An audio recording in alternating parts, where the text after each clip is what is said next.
an original. From Story Studio Network.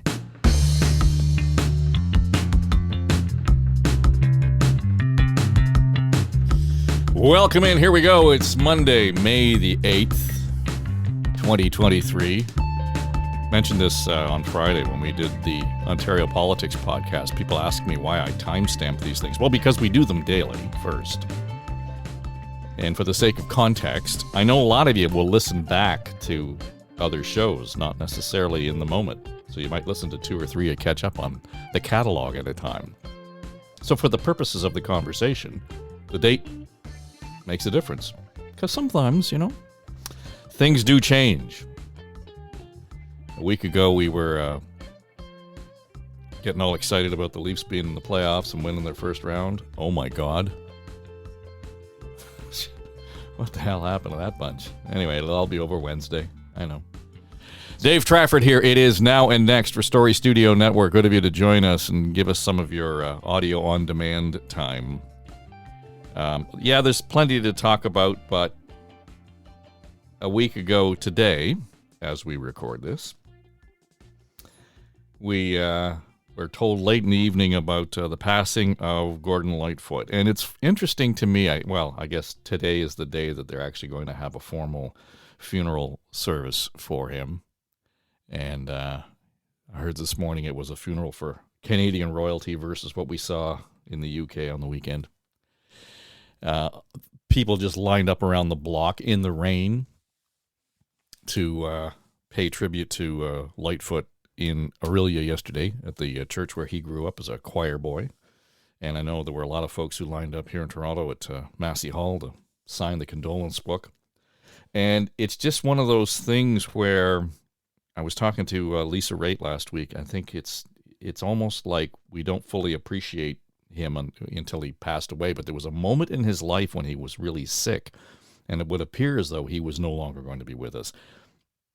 And his image changed from being, rock star to, oh my, he's an important part of the sort of the fabric of our art and culture in this country. Unfortunately, he's survived that aneurysm threat, and right up until, recently was writing and recording still. So, I was really fascinated by the tributes that showed up. I think maybe for 3 or 4 days, my whole Facebook feed was all Lightfoot tribute. And one in particular I want to draw your attention to, actually 2. First one is from the folks at Mariposa. And they had done a series of sort of tribute videos for various legends that have shown up, of course, over the years at the festival. And Sheila Rogers, the former CBC commentator and host, was the one who hosted this one. And it showed video of Lightfoot's first appearance at Mariposa, 1964. And he was singing Early Morning Rain. Well, the cool thing about it was that they also included a treatment of that song by Dalla. And it's Sheila Carabine and Amanda Walther. 2 young women, and if you actually had video, you'd be able to see their poster on my door here behind me, do an extraordinary version of Early Morning Rain. It is really kind of really deliberate. It's delicate. It's so precise in their harmonies. If you get a chance, go and check it out. Actually, what I'll do is I'll put the link to the YouTube feed in the show notes here, because you really do want to hear it.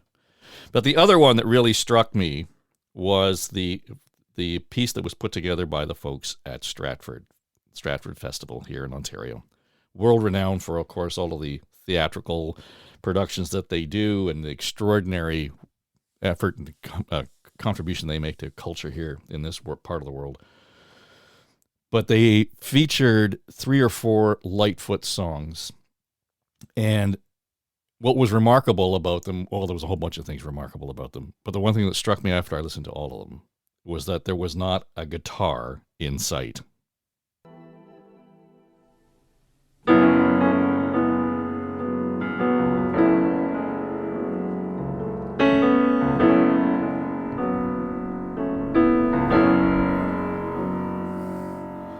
Black day in July,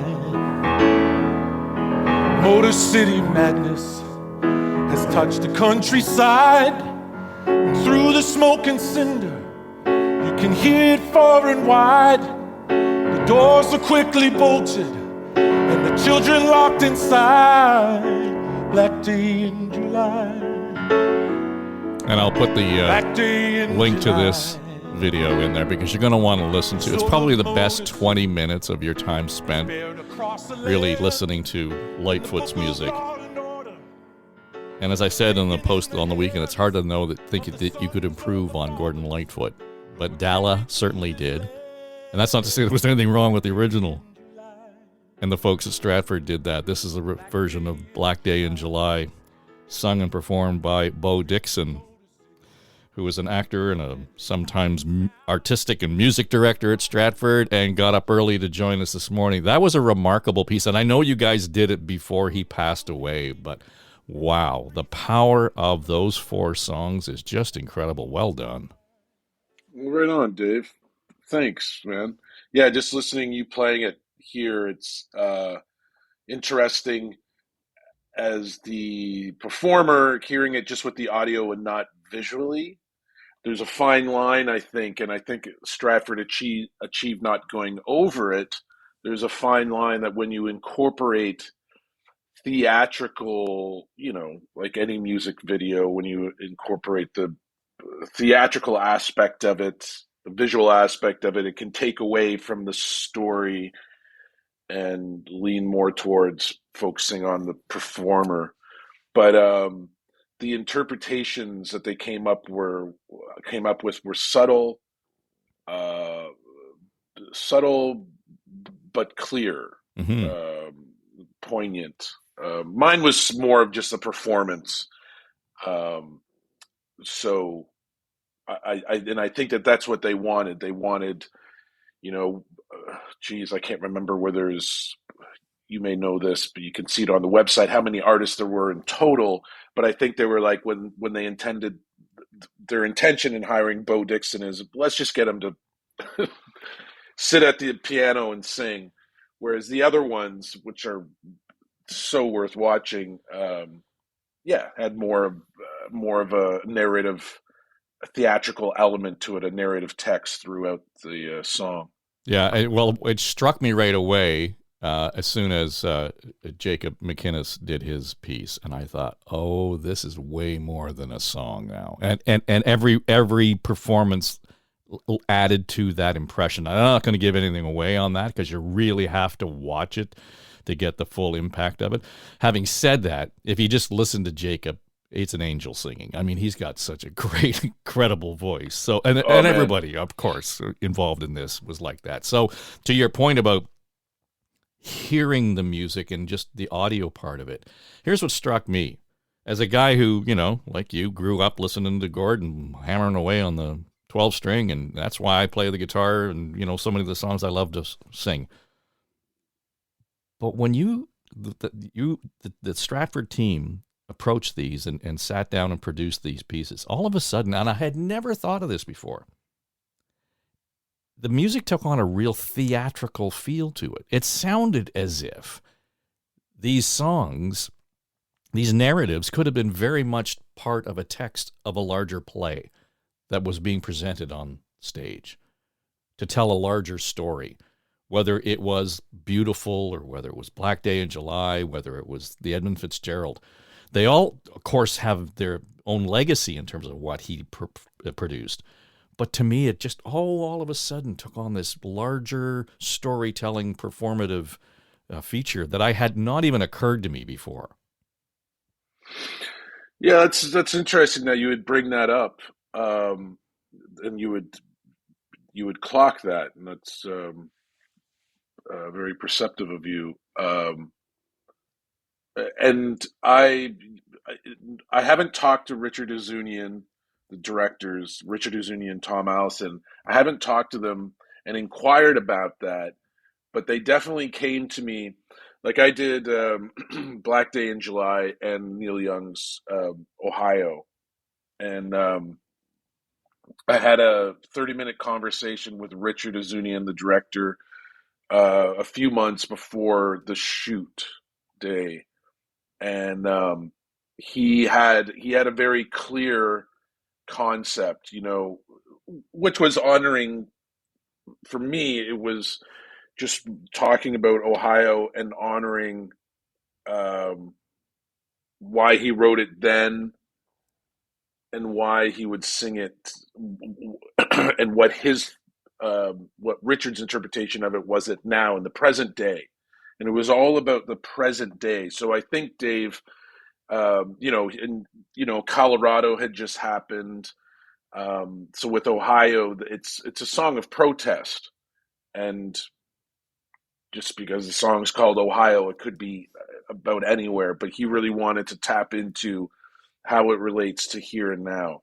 And, like Jacob's song, I think it was about the here and now, how Jacob as a performer is personally invested in the song. So I think the point I think you are correct.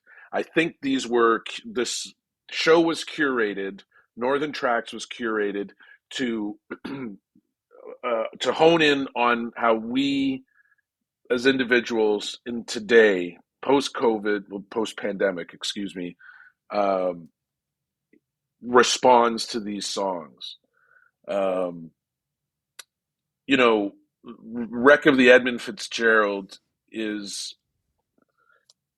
that song is very clear what that is. So you can't really find any metaphor other than the literal, as far as, social issues today. But, when without ruining it too much, I thought that was beautifully shot.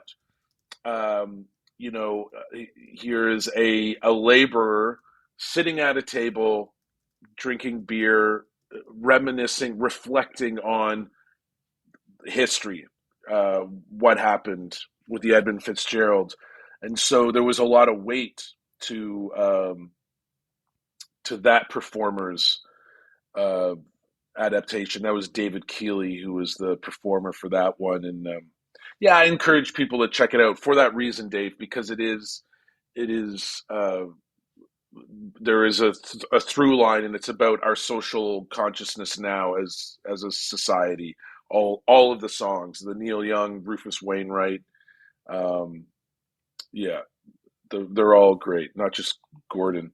But listening to it though, watching the video, Dave, those four performances, I really did hear those lyrics again for the first time, like, um, and I got a lot out of it.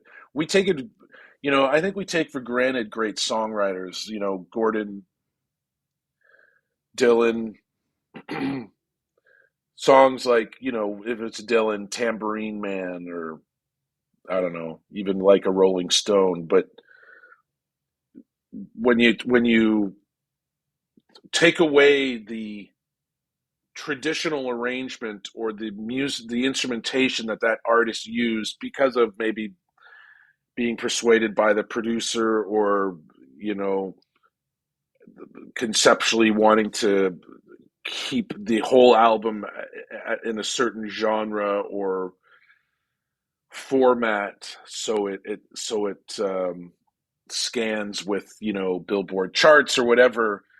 If you remove that music and just really dissect the lyrics, or try to elevate the lyrics and put that in the forefront,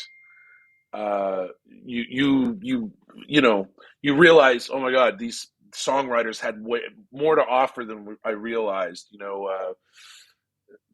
And Gordon Lightfoot was one of them. It's like Bob Dylan had a quote. Speaking of Bob Dylan, Gordon Lightfoot, he's such a great songwriter. I never want his songs to end. I'm paraphrasing, but there's something. Yeah, it's true. It's like Black Day in July is a long track, but I never get sick of it. I want to hear the end. So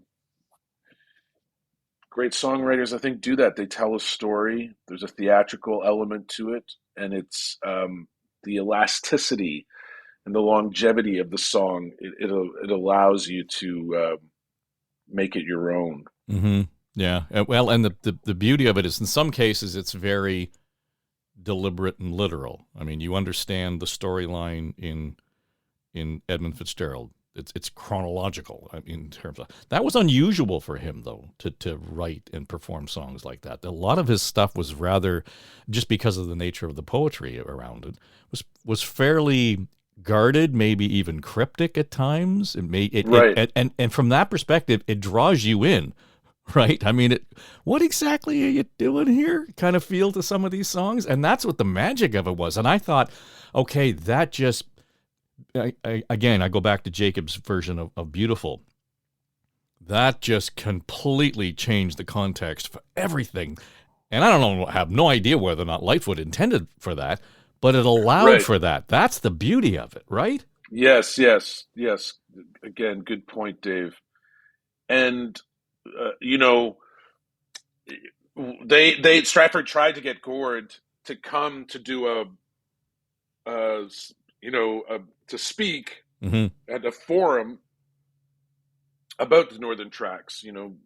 Basically what you're doing now, our discussion here, and they reached out. I think they reached out to all the artists who were involved in trying to get them to come to Stratford to do the forum. So it would have been great to hear Gordon, his thoughts, his reflection on these performances, whether he was grateful or whether he, like, how would songwriters, how do they react? Right. What is their response to cracking their songs open again?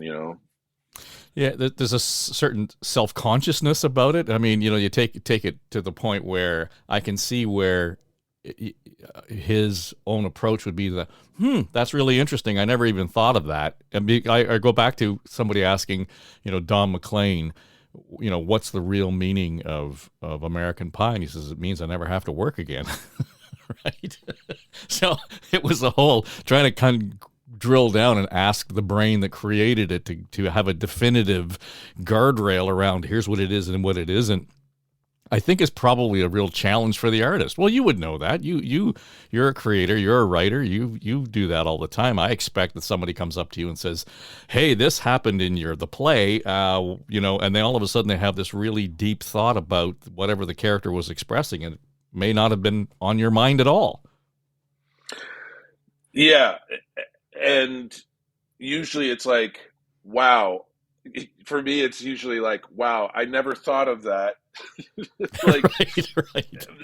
And it's like, thanks. I'm gonna use that for something else. Another play.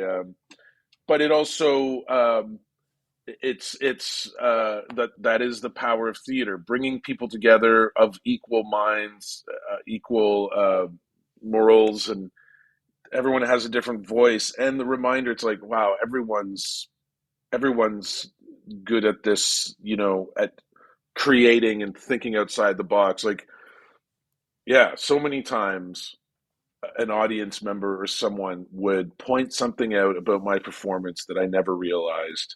And it educates me, it changes me. And, like, it's something so simple as, I'm getting a bit off topic here, but Lightfoot, the Black Day in July was about the Detroit riots, and I'm from Detroit, and I to this day do not know enough about the history of Detroit, Right. and it is thick, and it's embedded in American history, and learning the song Black Day in July and prepping for the shoot, it really motivated me and inspired me to do the research, retrace my lineage there, and crack open the history book. So, and Dave, that happens to me constantly, where the songs inform, educate, inspire, and just expand my knowledge constantly. So and it's dramatic for me to say, but music has taught me everything. It's constantly teaching me things. So, um, that was a long way. I took the long route to say, like, Lightfoot's been an incredible inspiration to me, and I'm not even that. I've never been a huge fan. I've always held him high, um, greatly respected him, but he's sort of like, it's like he's like He's FM radio. I always, the punk in me, the rebel, always thought that he was too soft, Right. Yeah, yeah. and always into heavier stuff. But as I grow old with him, his music, I'm very grateful. Well, it's interesting that you would have done, Black Day in July, and you did Ohio. Now, Neil Young, not really a stranger to doing political commentary in his music, but it was relatively rare for Lightfoot. That would have been one of the few songs where he kind of talked about politics. And I think even in the video, there's a clip of him talking about how they couldn't play this on AM radio because they've got these racial issues going on. That's right. It was really interesting to hear how culturally this was sort of, outside of his peripheral vision in some cases. Yes. Yeah. And again, I didn't know that until learning this song and doing the research. I encourage people to check out his documentary. Mm-hmm. He was like, he charted out his own stuff. Um, he wrote all the chords out, transcribed like the strings and everything. So there's more depth to him than I thought, yeah, it's a great documentary, and they touch on that a bit, what you're just Mm-hmm. mentioning about the Yeah. AM radio conflict. Yeah, the number of people who have over the last week said you got to check that documentary out. I think it's available on Jam, so you can go and it's a good time spent, along with the 20 minutes you'll want to spend with this Stratford video. By the way, last time I saw you, you were doing the Freedom Cabaret. I see that it had another run this past in the winter. Was there more on tap for that project? Yeah, so toured Freedom Cabaret, the Spirit and Legacy of Black Music, and now for this summer, July 9th, Freedom 2.0, Mm. Black Music That Shaped the Dream of America. That is being performed at Harbourfront, Toronto Music Garden. So we'll be playing under the blue sky out in the amphitheater there, and that's focusing more on Martin Luther King's era, the civil rights movement, the songs that motivated the activists at that time, and the activists that motivated the songwriters. And then I don't know what's going to happen past July 9th. I do know that it's still in demand, both Freedom Cabaret and Freedom 2.0, and so there's a lot of mileage left in it, and yeah, I'm very excited. I'm very excited about the possibilities. Yeah, people are, and I know people are really interested in it because I get a handful of people that are always expressing their disappointment that it's not back at Stratford for 2023. But it's I think that was a certain, the Floyd incident and the Black Lives Matter. That was a time. It was the time and place to do it, and it was needed.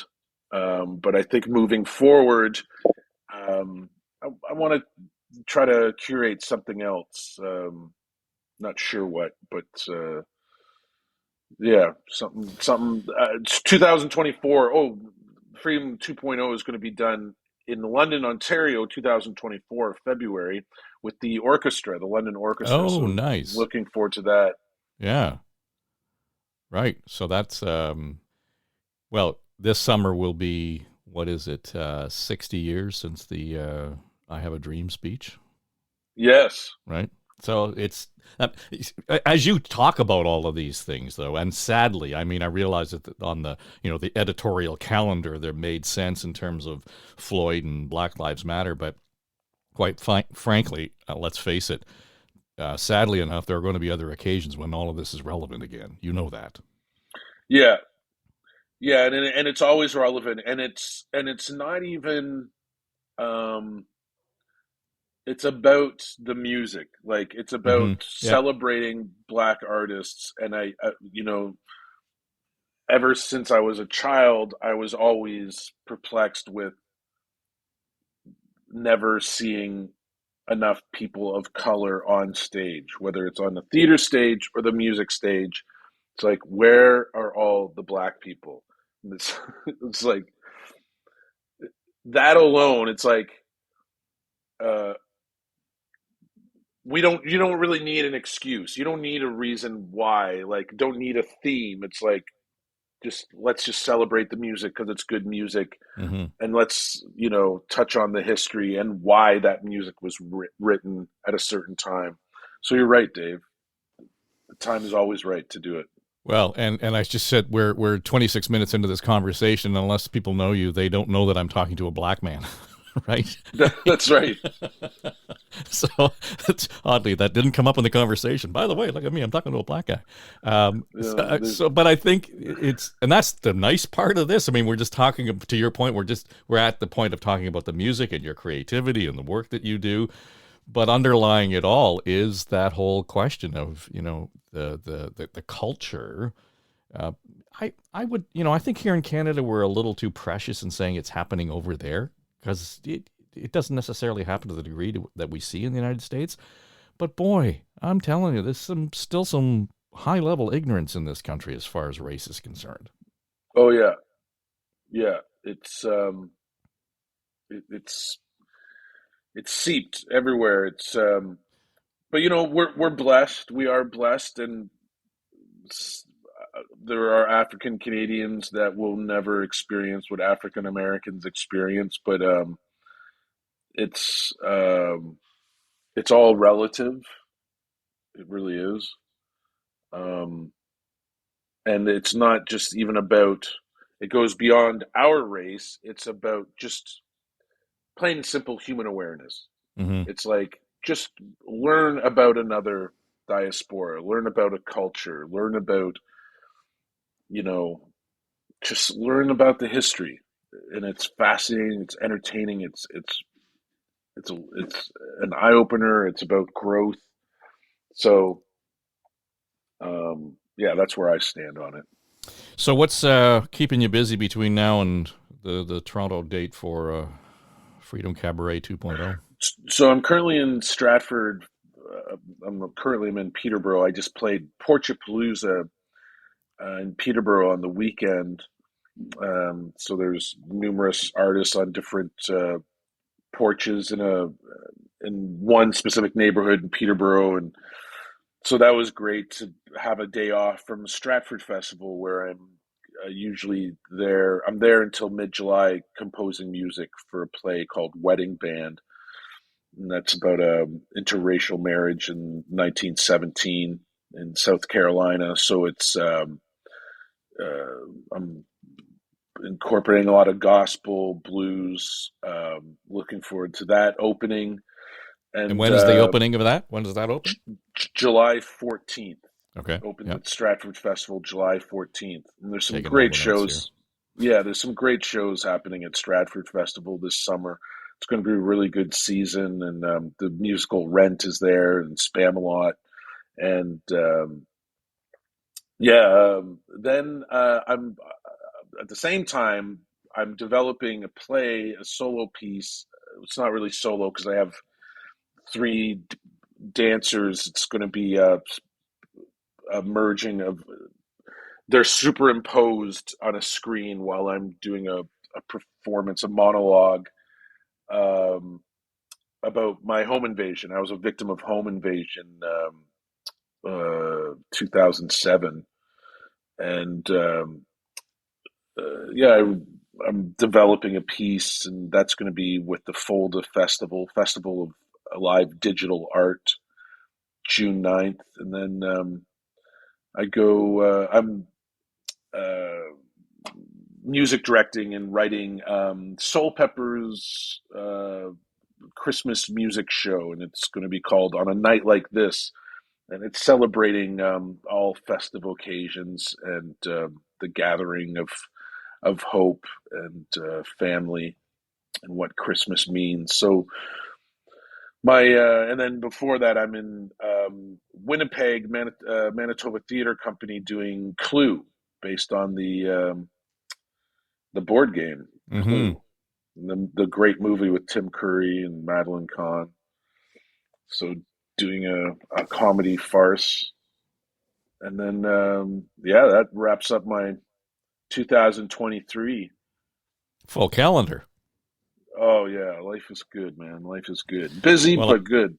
yeah, well, I know we were corresponding, early on in the pandemic, and just, how you and your kind had to really pivot and be incredibly creative and innovative and resilient and all of that. I hope, makes for a stronger core in terms of what we get for the arts. But I got to think that a lot of people didn't kind of, were having a hard time, never mind paying the rent, never mind putting food on the table. It was a dire circumstance for a lot of folks in the arts. Yeah, it was rough, and it still is rough. People are really commenting, and you see it, especially in the arts, because well, they're the repercussions of their mental state because of COVID.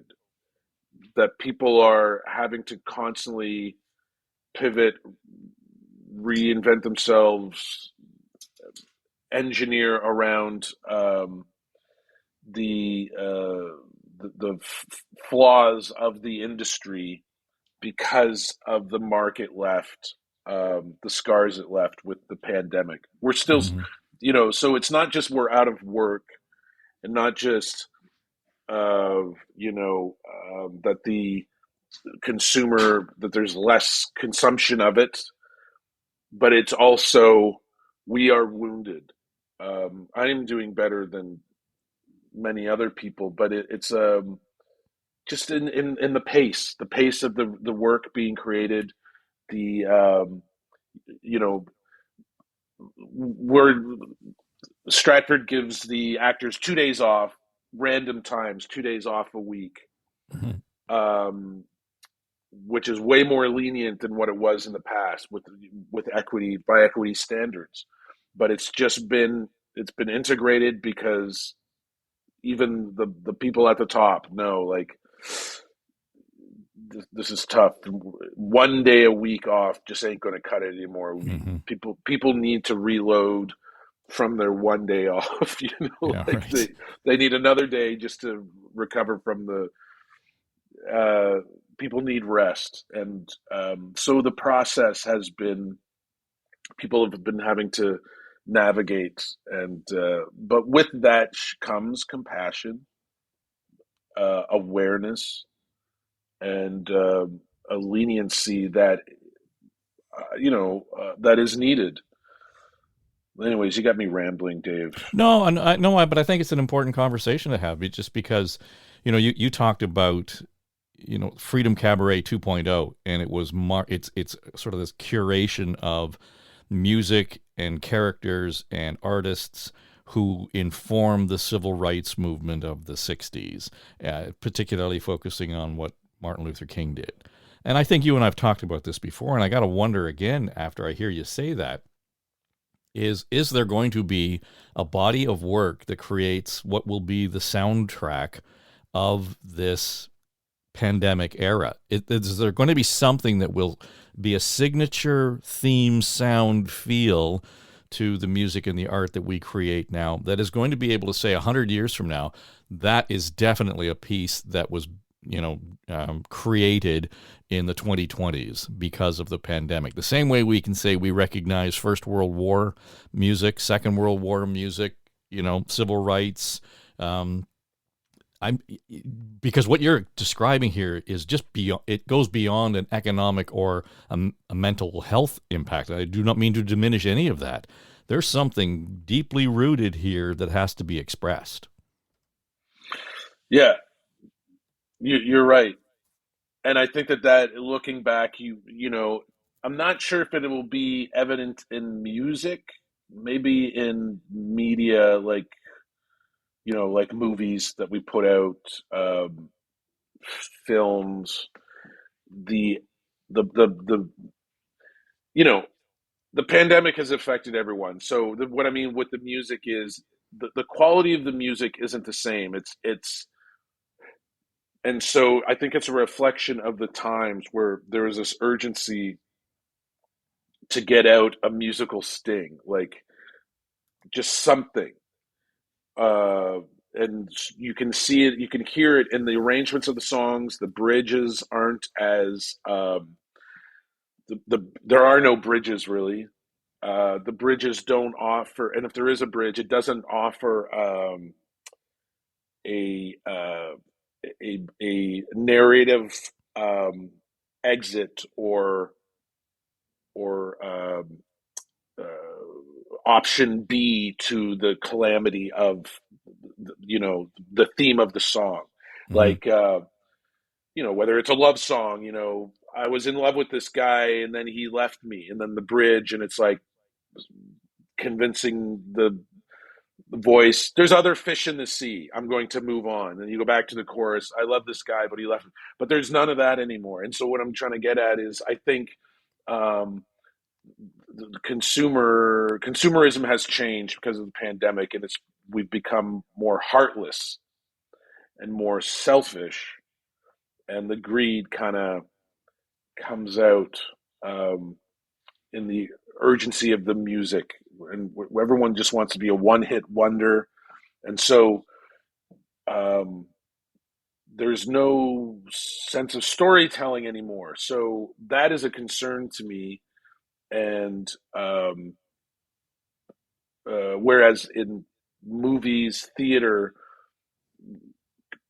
the pandemic, people are able to express their isolation, their their sense of loss in an artistic way, whereas musically it's just distraction, distraction, distraction, Mm-hmm. bubblegum, bubblegum.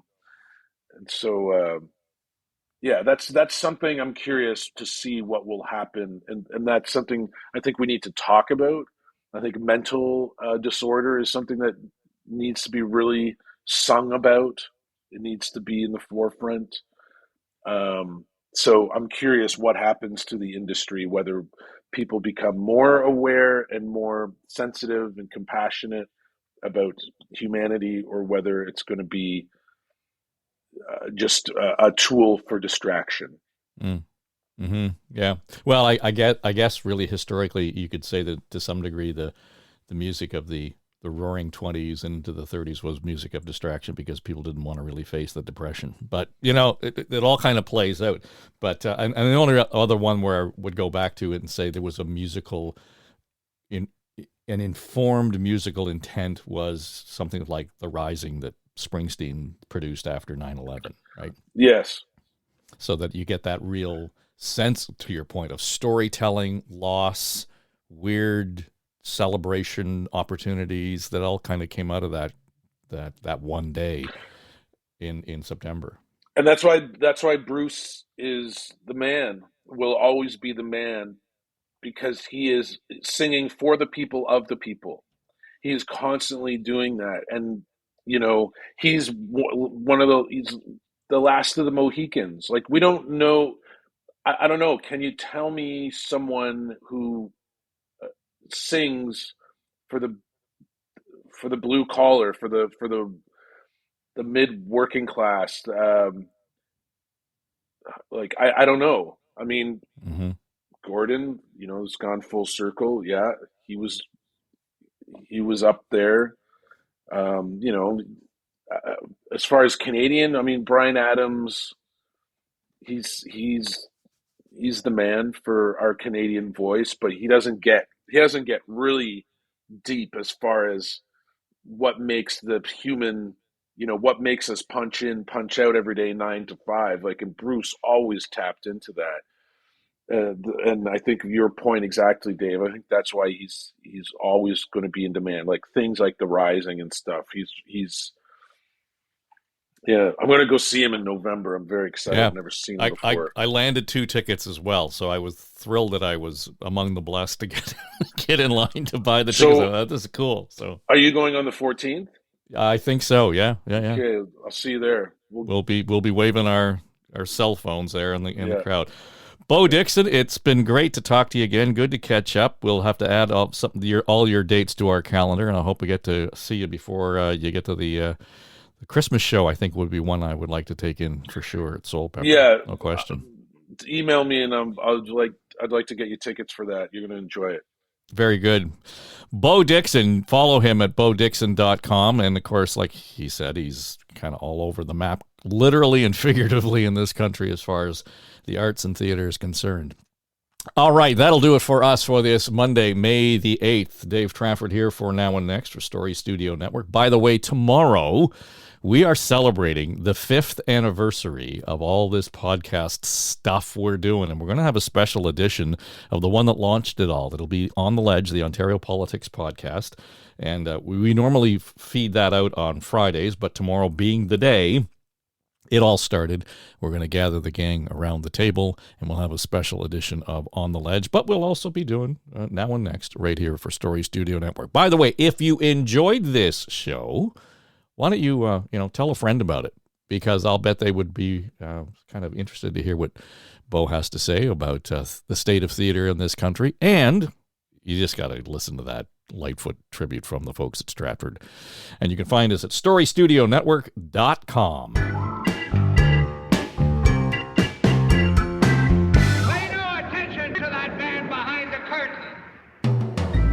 Now and Next is produced by Becky Coles. Our production manager is Jamie Nickerson. Audio editors are Mike Trutler and Drew Garner. And our sonic logo designer is Greg McDonald. Our executive producers are Dave and Aaron Trafford. This is SSN. Story Studio Network.